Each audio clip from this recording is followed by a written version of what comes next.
وہ تمہیں عذاب دے کے کیا کرے گا؟ تم اس کی مخلوق ہو، اپنے دستے قدرت سے اس نے تمہیں بنایا ہے، تو وہ تمہیں عذاب دے کے کیا کرے گا؟ اس کی ضرورت نہیں ہے کہ تمہیں عذاب دے، نہ اس کی چاہت ہے کہ تمہیں عذاب دے۔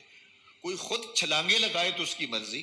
فرمایا کہ ما یفعل اللہ بعذابکم، وہ تمہیں عذاب دے کے کیا کرے گا؟ ان شکرتم وآمنتم، اگر تم شکر ادا کرو اور ایمان لاؤ تو وہ تو قدردان ہے جو کوئی اس کا شکر کرتا ہے اور جو اس پر ایمان لاتا ہے۔ تو اللہ اس کے لیے عذاب نہیں رکھا، اس کے لیے رحمتیں رکھی ہوئی ہیں۔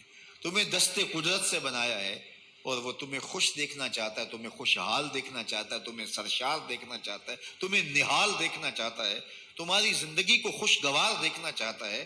تم نے اپنے آپ کو خود اپنے اعمال کی وجہ سے مصیبتوں میں ڈالا ہے، تو کہا شکر کرنے کی عادت ڈال لو، دیکھنا پھر اللہ تعالیٰ جل شانہ کی رحمتیں تمہارے اوپر کس طرح اترتی ہیں، اس کی نوازشیں تمہارے اوپر کیسے برستی ہیں۔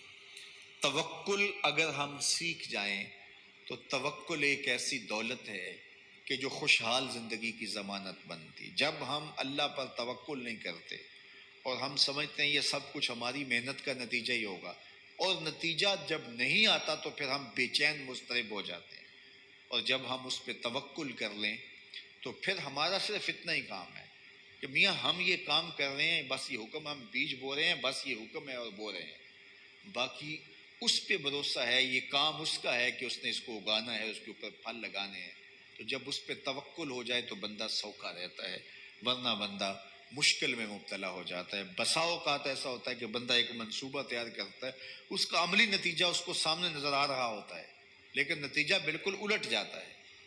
سید نلی المرتضیٰ فرماتے ہیں میں نے اپنے ارادوں کی شکست سے ہی اپنے رب کو پہچانا ہے، کہ میں ایک منصوبہ تراشتا ہوں کہ یہ اور یوں ہوگا اور وہ ہونا چاہیے، لیکن نتیجہ وہ نہیں آتا، تو کوئی طاقت ہے اس کا جو نتیجہ بدل دیتی ہے۔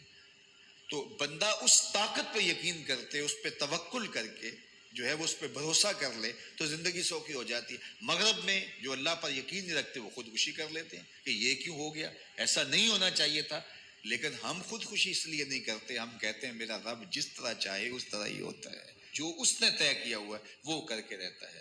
اس لیے تم اس پہ توکل کر لو اور اس پہ بھروسہ کرو۔ حضور علیہ الصلوۃ والسلام نے فرمایا لو انکم توکلون علی اللہ حق توکلہ، اللہ پر توکل کرنے کا جو حق ہے اگر تم وہ ادا کر دے تو فرمایا اللہ تمہیں ایسے رزق عطا کرے جیسے پرندوں کو عطا کرتا ہے۔